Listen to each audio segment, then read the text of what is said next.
On this episode, I'm going to talk about how you can't heal from anxiety or really anything personality disorder, depression, eating disorders, anything until you see your own innocence, until you see that you are not guilty.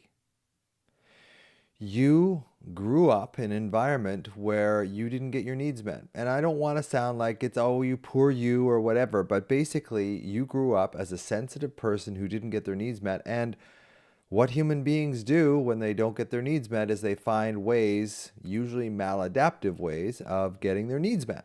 So if you don't get your needs met in a healthy, adaptive way with attuned, attached parents and caregivers, you will find a way of getting your needs met otherwise. And then you will feel bad about the way you got your needs met.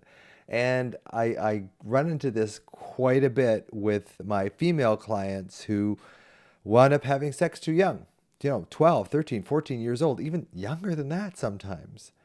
And they guilt and shame themselves for being quote unquote promiscuous or having sex too early or whatever.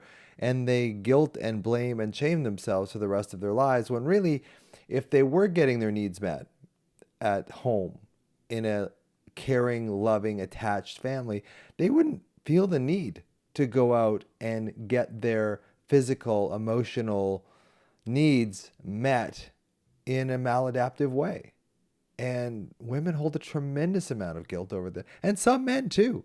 I know of men who wound up having sex too early as well because it was a way of feeling close. It was a way of feeling connected to someone. And then there is this guilt. There's a lot of guilt and shame about sexuality in human beings. It's just wired into us that sexuality is somehow shameful. And I don't know where this comes from. I don't know where the neuroscience behind this is, but there's definitely something in us. Because if you look at children who are sexually abused or emotionally abused or sexually abused, they know. Like they know that there's something not right about this. They really do. I think there is something that's really, almost guttural about human beings and sexuality. And it carries a lot of shame. It carries a lot of blame. So I'm not just putting everything onto women. Men have sex too early as well. So, and they feel guilty over it. Maybe not overtly. Maybe they're kind of like proud of it in a way. But really, it's you wouldn't go outside of your normal childhood, quote unquote, to have sex, to do an adult activity, really, if there wasn't something that wasn't quite right. I don't see in my practice, in my medical practice, when I used to practice as a medical doctor, I didn't see a lot of young people engaging in sex really early who didn't have family issues.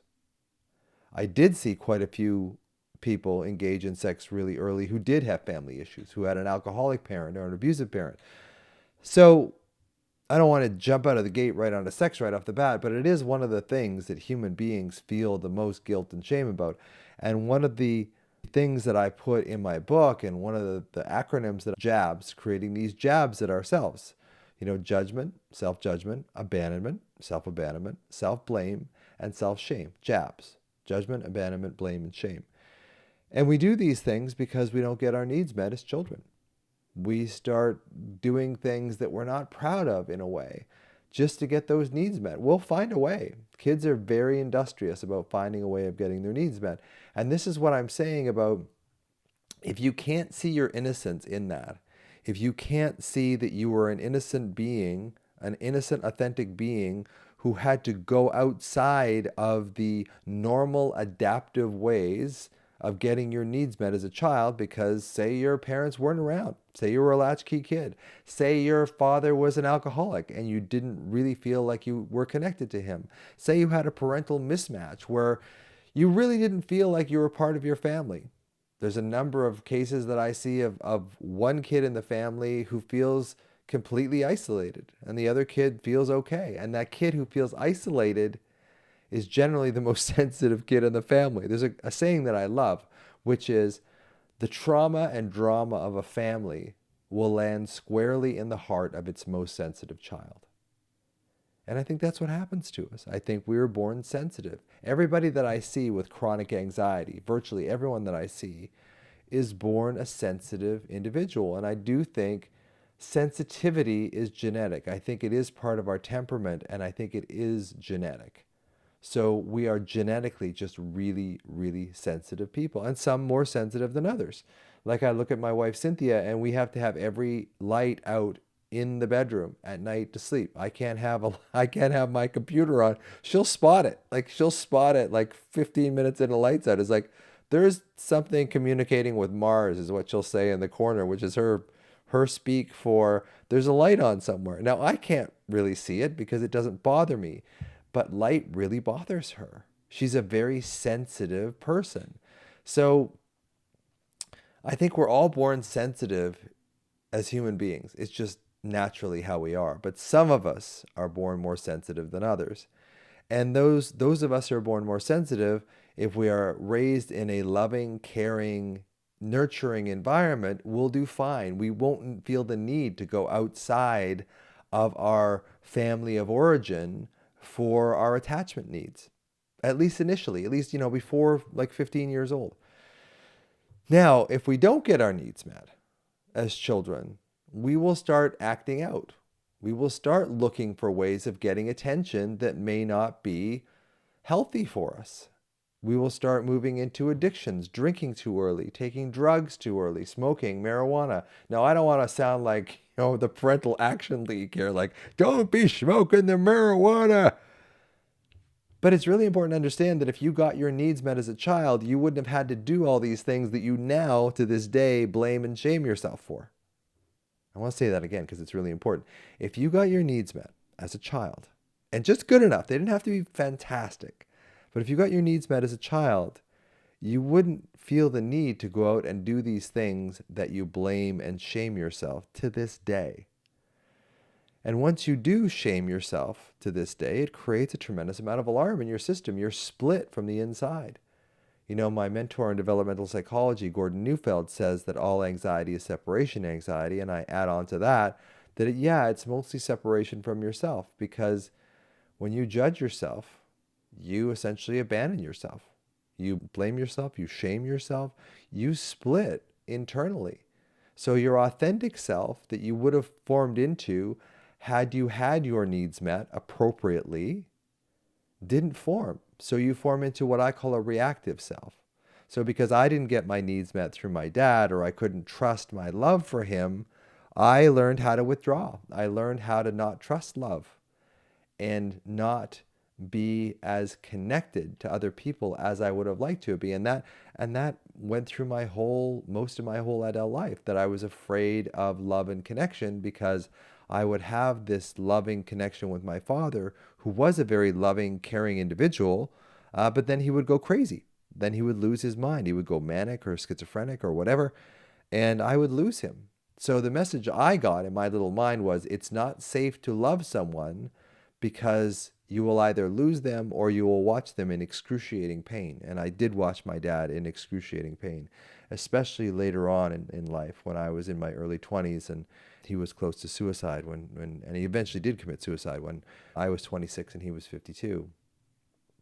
So that template was in me that, it's not safe to love somebody because you're just going to lose them, or it's going to get pulled away from you. I still have this pattern, this core belief somewhere in my head that everything's going to get taken away from me.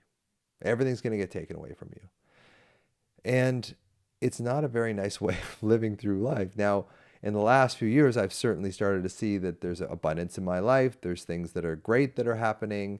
I still, every once in a while, more than every once in a while, have that feeling like, okay, everything's going to get taken away.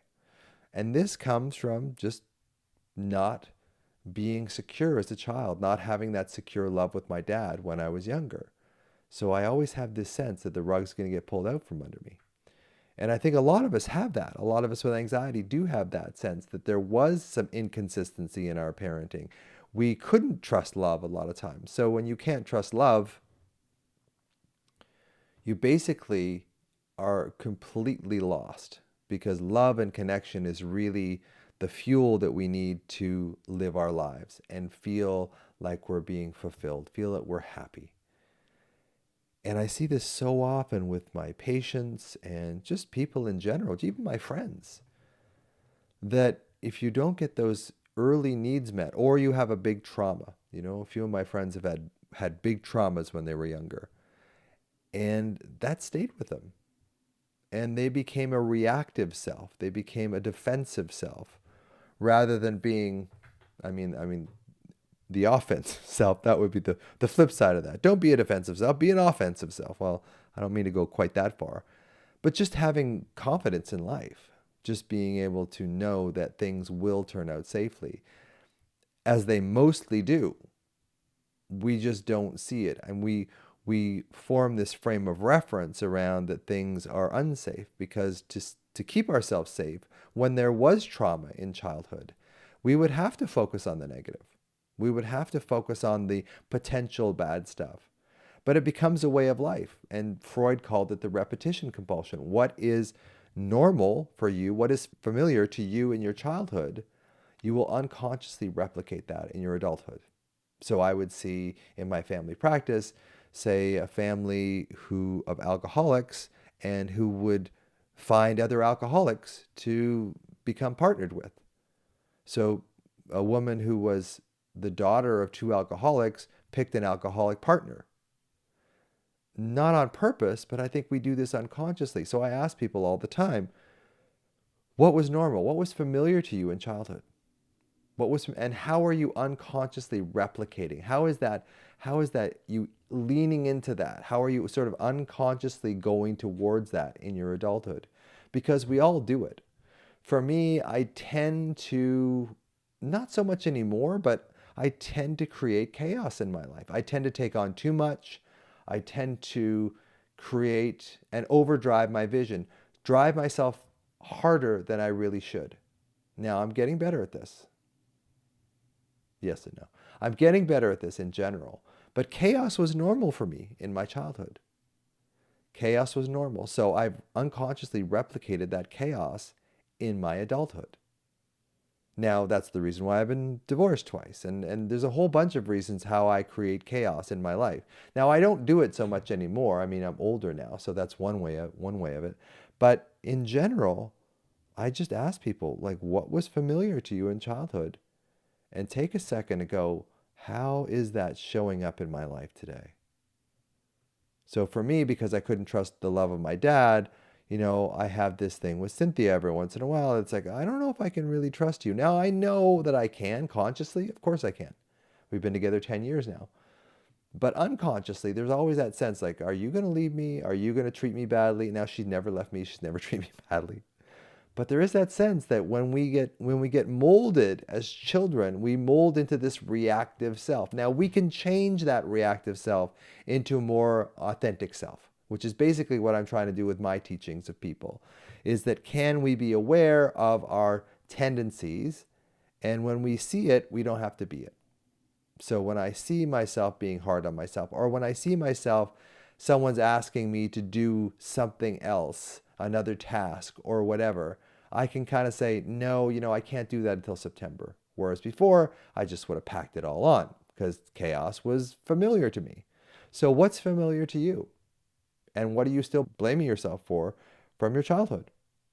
Can you find that child who had to become maybe sexually active at a young age? Can you find the child who had to become aggressive, who had to fight, who had to eat? Can you find the child in you that became this reactive self to get their needs met? And then can you see that child with innocence? Can you see the innocence of that child and realize that that authentic child would have molded in a different way if they had their needs met? And I know we put a lot of emphasis on, the parents, the parents need to do this, the parents need to do that. And to some extent that's true, but I think there's this concept of good enough parents. Parents that are good enough, that allow you to see yourself for who you really are and support you for who you really are. So you don't have to grow into this reactive self, as I did, as many people did. We can grow into this authentic version of ourselves, and then we can even go back, find that place where we were still innocent, and sense into that and embrace that child, embrace that innocent child. And even the things that we did quote unquote wrong or badly or whatever, we can still embrace that child too. We can't heal unless we embrace that child. And Brene Brown talks about this too. You can't change anything that you don't fully accept in yourself. And Carl Jung as well. It's the shadow work. It's all this stuff. All these great teachers are saying the same thing. Until you accept your innocence, until you stop taking jabs at yourself, until you really see that innocent child in you and see them, hear them, love them, and protect them, and show them in no uncertain terms that you and me, child, you and I, Rusty, you and I will be together forever. There's nothing you can do. I'm talking to my younger self now. Rusty, there's nothing you can do to me that would alienate me from you. I will always be with you, no matter what you say, do, think, whatever you said, thought, or did in the past, whatever. I will always be with you. There is no way that I will not be with you. I will not judge you. I will not abandon you. I will not blame you. I will not shame you. Now, this is not to say that we don't take responsibility, but it's also finding that innocent version of ourselves, because if we can go back to that innocent place and find that younger version of ourselves and say, hey, I am going to give you now what you so badly needed back then. I'm going to give you the love, acceptance, protection, gratitude, like everything that I can now. I'm going to see your innocence. I'm going to see that you're just an innocent soul who had to change, had to react based on some difficult situations, based on some difficult circumstances. And if I can see you, hear you, love you, and protect you, even in light of some of the bad things you've done, that's when you start to heal. Because if you're divided within yourself, if you're still judging, abandoning, blaming, and shaming that child in you, you will never heal. You will always be treading water. You will always be trying to find this, magical other, this other person that's all of a sudden going to make your life great, or this therapist that's going to turn your life around. But it's you. You have to deal with it. You have to do it. It's you. You have the power. Now, we can engage other people to help us in this. Absolutely we can, and we should. But really, if you have 100 people around you supporting you and helping you, and you're still judging, abandoning, blaming, and shaming yourself, you're never going to heal. Just to be a bit hard-edged here, tough love, is that you really have to find that child in you. And no matter what they did, no matter what they thought, what they said, what they did, you have to love them. The term unconditionally bugs me a little bit, but really I would prefer you have to see them, hear them, love them, and protect them. Find that innocence in you, because it's in you. It's in all of us. Find that child. Talk to them. Connect with them. That's what I talk about in the program, in MBRX, and in my book, is ABCs, awareness, awareness of your patterns, body, go into your body, go into your breath, and then have some compassionate care and connection for that child. Now, a lot of C's in there. That was good. Compassionate care and connection for that child. And see them as innocent. Because you cannot heal until you see and really, really see and feel deeply the innocence of that child. If you do not see them as innocent, you will never heal.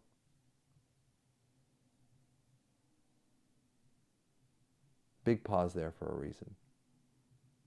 We have to find the innocence of the child that lives within us. If we don't, we just won't heal. We just won't. I'm going to do more on this on my Instagram page, but it's really important with this podcast today to get to this place, that to find your innocence, to really find that innocent child in you and the innocent adult, and realize that the stuff that you did that you weren't proud of didn't come from your authentic self. It came from your reactive self. And you can go back and see, hear, love, and support that reactive self and bring them into your authentic self. That's what I got to say about that. We'll see you next time.